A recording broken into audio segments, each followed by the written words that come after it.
The state-owned Oconto Marsh Impoundment is a 220-acre wetland that is managed for wildlife.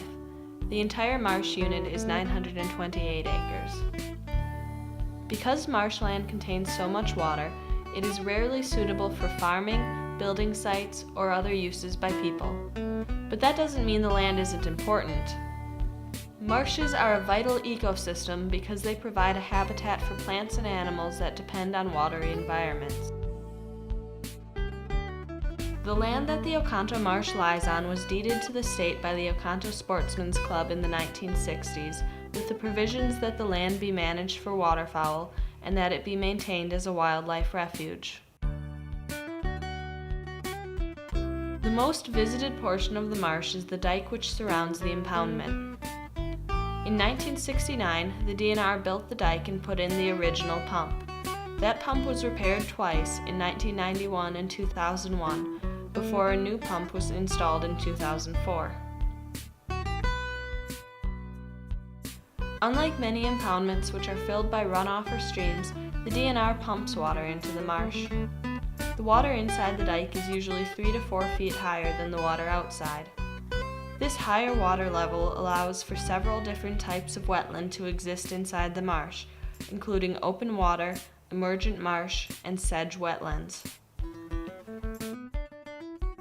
The marsh provides a different habitat for animals than that found in surrounding areas and in the bay, which has had relatively low water levels in recent years. The water level helps to encourage the native plants of the marsh to grow, along with decreasing the spread of an invasive plant, reed canary grass, which competes with the native plants. The marsh provides habitat for a variety of waterfowl.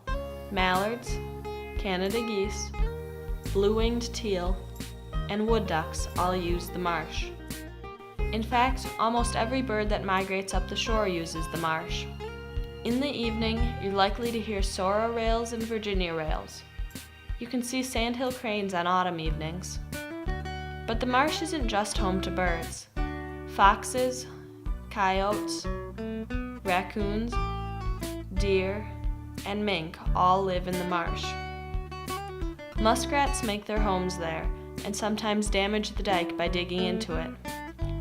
In the water, there are turtles and bullfrogs, which enjoy the security that comes from a lower fish population inside the dike.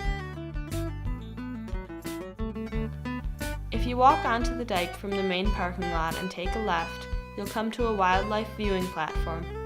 This platform was a collaborative effort by the Oconto community. The 7th grade class of 2011 at Oconto Middle School chose the location for the platform, and then the Oconto High School building trade students constructed and installed it. Funds were provided by a grant by National 4-H Council. Because of the generous contribution of the Oconto Sportsman's Club, Oconto residents and visitors to our community have a unique site to enjoy for generations to come.